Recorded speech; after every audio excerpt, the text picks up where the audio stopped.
Saludos amigos, ya nos encontramos en la tercera semana del camino hacia la Pascua. Y cada una de estas semanas se nos presenta algún ejemplo, algunas imágenes que son vitales en la vida del creyente.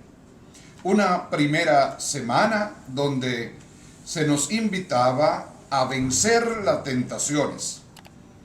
Cuando el hombre y la mujer se comunican con Dios en la oración, en el trabajo interior, en el descubrir a Jesús en el hermano, es importante y es el proceso que nos va acercando a la Pascua.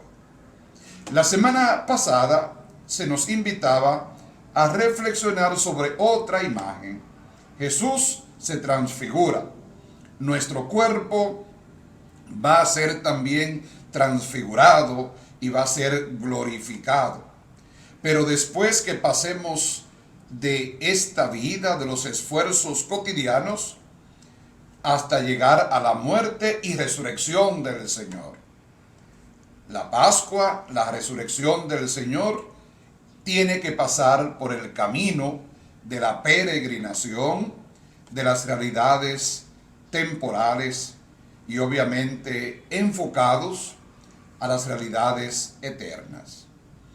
En esta semana se nos presenta otra imagen, la imagen del agua, la imagen de la sed, la imagen del arrepentimiento, del testimonio. Nosotros un día recibimos el bautismo, símbolo también y celebración de la Pascua del Señor. La sed, símbolo de nuestra doble condición de carentes y de personas que desean, nos mueve a buscar saciar esa sed que tenemos. Una sed que no es solamente biológica, sino que tiene que ver sobre todo con el sentido de la vida. La sed que sacia nuestras realidades existenciales. Y hoy encontramos un hermoso diálogo de aquella mujer con Jesús. Un ser humano que tenía todo de perder para encontrarse con el Señor. Primero, era samaritana. Segundo, era una mujer al parecer de conducta dudosa en relación a la dimensión con los demás de comunicación, de acercamiento a la comunidad y en situaciones también amorosas un tanto díscolas, podemos decir así.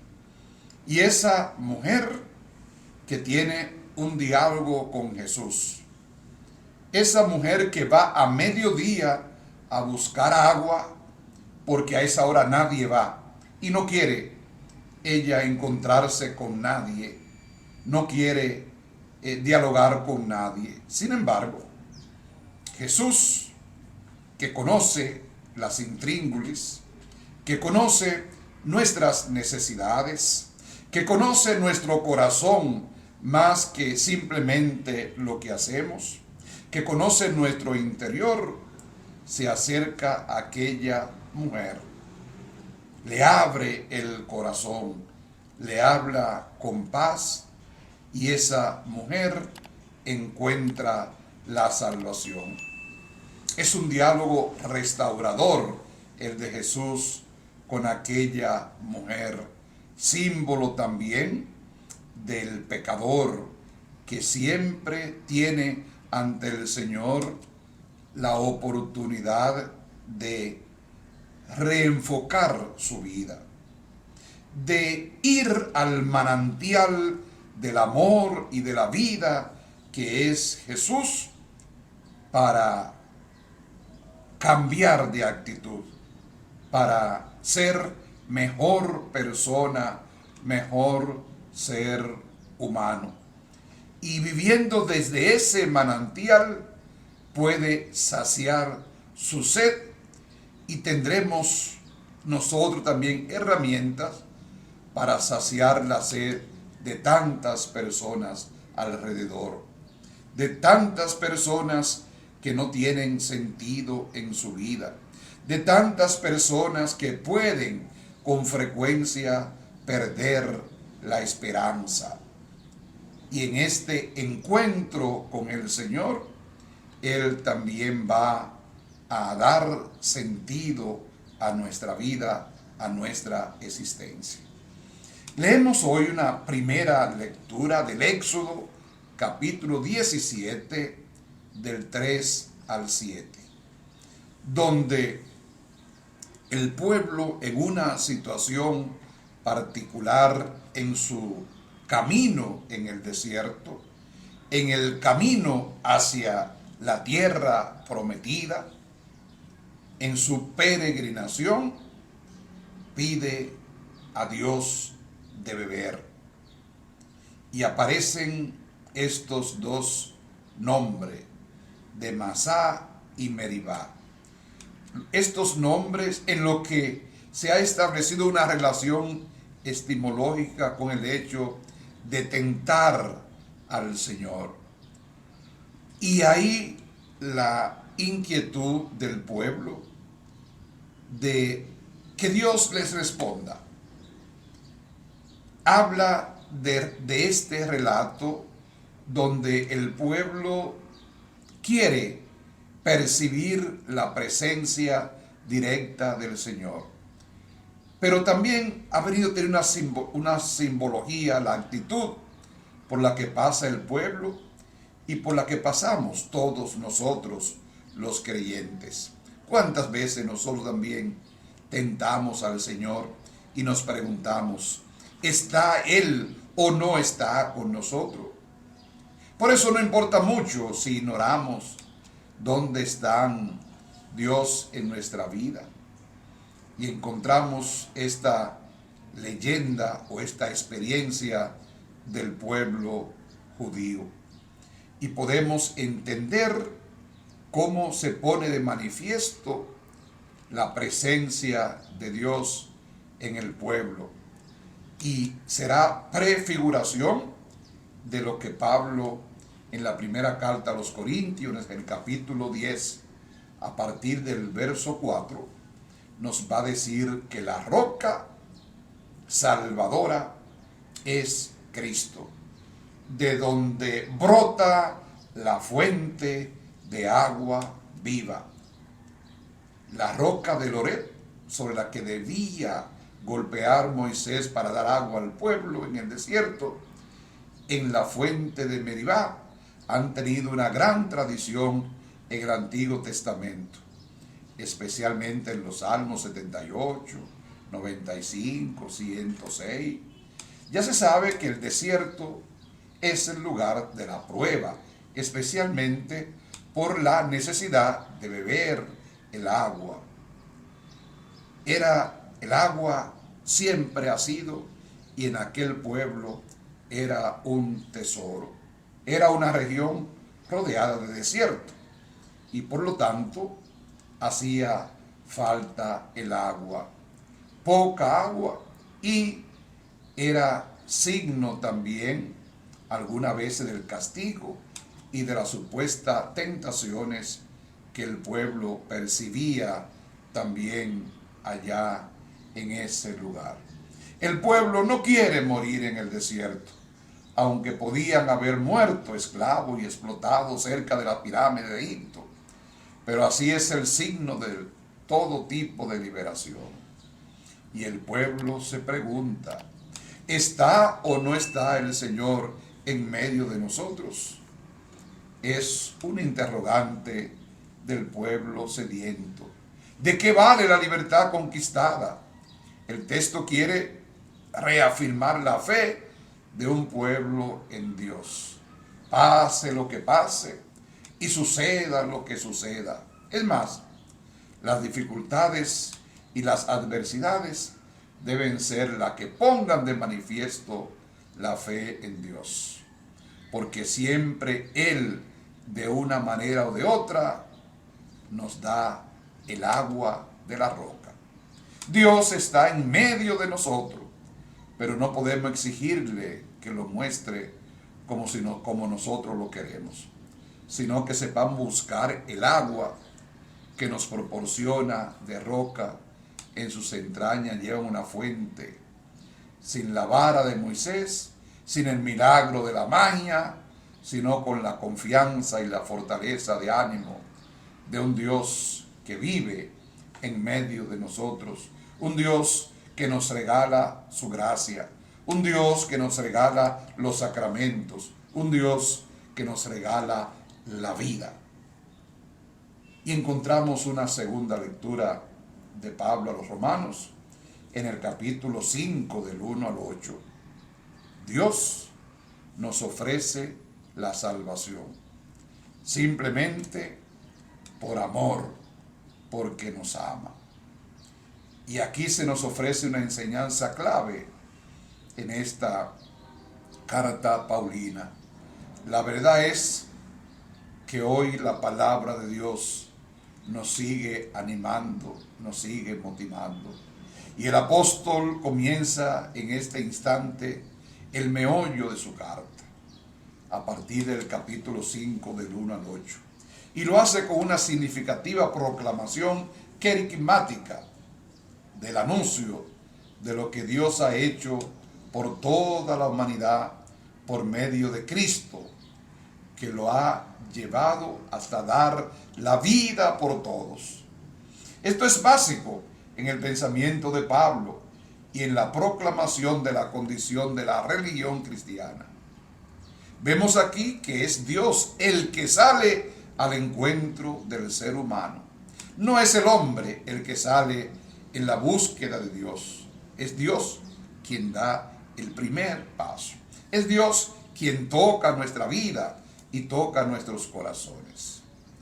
Por eso debemos seguir afirmando que el cristianismo es la religión de la gracia, de la oferta, del milagro de la misericordia y gratuidad divina. Es importante tomar en cuenta esta idea y este pensamiento paulino fundamentalmente para la vida de los creyentes, para la vida de los seguidores de Dios. Dios siempre toma la iniciativa. Dios siempre da el primer paso. Así como llamó a Abraham, así como llamó a María, así como llamó a Pablo, nos sigue llamando a cada uno de nosotros por pura gratuidad. Y Pablo lo dirá más adelante, por pura gracia, por puro don de Dios que nos invita a participar en su reino, que nos invita a participar de su divinidad, de su gracia. Y lo hizo con Pablo, lo hizo con Abraham, lo hizo con los antiguos profetas y lo hace y lo confirma generalmente por cada uno de nosotros. Porque Él murió por los impíos. Murió cuando nosotros no teníamos ningún tipo de don del Espíritu del Señor. Cuando no merecíamos nada. Él nos ha amado. Y no solamente nos ha amado, sino que nos ama. Que nos ama. Y nos sigue amando, no obstante nuestra dureza de corazón, no obstante nuestras dudas, no obstante nuestra manera de tentarlo a Él exigiéndole cosas que no son la manera ordinaria de Él operar con nosotros. Y bien, como si esto fuera poco, hoy encontramos ese capítulo 4 del Evangelio de Juan. Juan es el Evangelio de los signos. Es el Evangelio que nos trata ese pacto y ese amor misericordioso de Dios con nosotros. El agua viva de la gracia de Dios.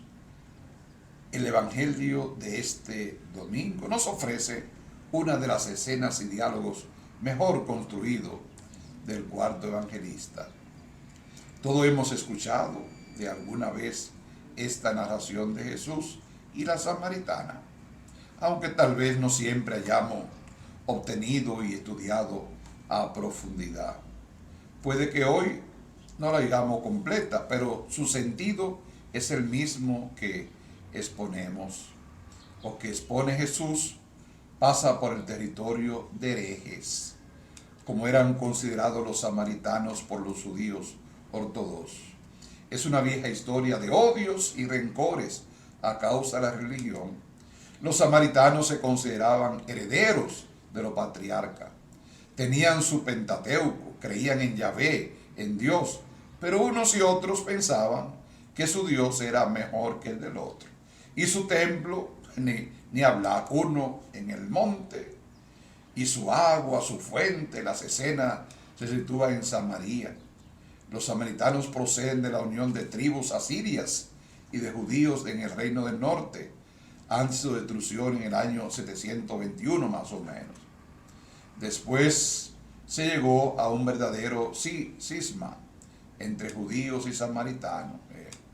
Pero Jesús, conocedor también de esta situación, Jesús entendiendo cómo para el judío lo importante era el templo de Jerusalén y para los samaritanos el monte Garizim, unos y otros con orígenes comunes, pero todos también son llamados a la salvación. Jacob, por medio de José, le había dado a los samaritanos también esa gracia de pertenecer al pueblo de Dios, pero habían llegado a distanciarse unos y otros por cuestiones nacionalistas, por cuestiones de intereses particulares. Coinciden con varios factores, mucho tipológico, y teológico incluso. Pero Jesús, fatigado del camino, deja Jerusalén y va hacia Galilea y pasa por Samaria, que era un lugar que evitaban los judíos piadosos. Jesús, un hombre, un judío, si queremos, Dios pide a una mujer pecadora y herética. Jesús a una samaritana, a una persona por herejía, solo podía dar hastío y maldición. Le pide, ya sabemos, que Jesús le pide para dar él mucho más. El diálogo es sabroso, es un diálogo con alguien maldito, y Jesús ofrece a cambio agua viva. Es una expresión muy interesante y con un contenido teológico.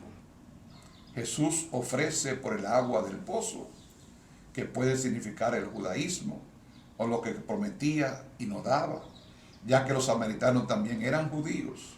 Agua viva, que según el mismo Juan, es el Espíritu que da la vida eterna. Jesús no pasa por casualidad por aquel camino, ya que ha ido o ha vuelto de Jerusalén. Había que evitar este territorio central de Tierra Santa. Habría elegido él mismo el camino por el que se ha de pasar. Se siente cansado, pero más bien que por el camino, a causa de estas disputas religiosas sin sentido, le pide a la mujer, representante de todo un pueblo odiado y condenado, le pide agua. Llega pidiendo, no ofreciendo. Existe de confianza, aunque Jesús ha venido para ofrecer a estos herejes un espíritu nuevo, un agua viva, un culto nuevo, un Dios verdadero. El agua del pozo está encerrada y el pozo era hondo. Representa el judaísmo y el samaritanismo. Es una crítica a las religiones que ponen tanto empeño en sus cosas, en sus tradiciones, en sus costumbres y en sus normas. A una y a otra religión, la de los judíos y la del samaritano, les faltaba el agua viva. Carecían de espíritu y de verdadera adoración. Vemos a Jesús que escucha las quejas de la mujer samaritana contra los judíos. Pero Jesús en el Evangelio no representa a los judíos, aunque sea confundido con uno de ellos. Advertimos que Jesús pide para dar, pregunta para responder, siente sed para ofrecerse como el agua viva. Con esa dinámica de contraste, la teología joánica de este pasaje emblemático, a todas luces, propone una religión nueva y un culto nuevo. El culto en espíritu y en verdad. El Espíritu dará a conocer cuál es el culto que tiene sentido. El conocer a Dios y el adorarlo como Padre. Pero los judíos y los samaritanos no adoran precisamente a un Dios como Padre, sino a un Dios que ellos mismos se han creado a su modo y manera. El Dios que justifica sus odios y sus rencores. Esa religión que muchas veces sigue siendo la dinámica de nuestras religiones actuales, en un contra Dios y antievangelio. Hoy pues también podemos aprender mucho desde el punto de vista ecuménico de la celebración de la Eucaristía con este evangélico joánico. Ese no pasar de lejos por el terreno, por el mundo o de la vida de los malditos. Ese pedir para dar y ofrecer en nombre de Dios vivo la felicidad y la vida verdadera. Es lo propio de la religión de Cristo. Son muchos los desafíos que esta narración evangélica nos sugiere.